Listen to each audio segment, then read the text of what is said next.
Welcome friends.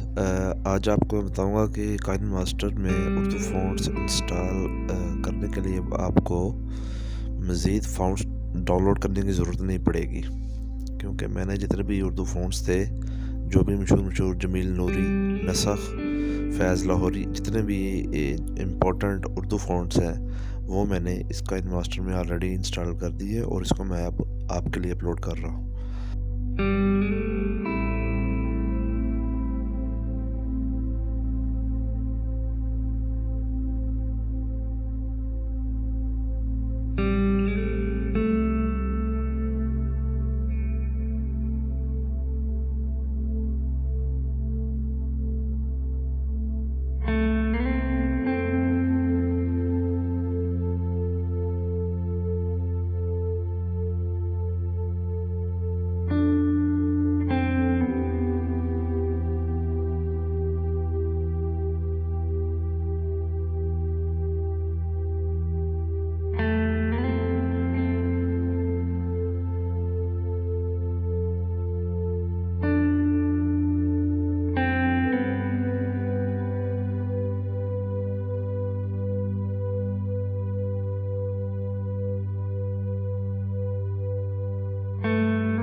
Download link description में मौजूद है, आप इसे वहां से डाउनलोड कर सकते हैं।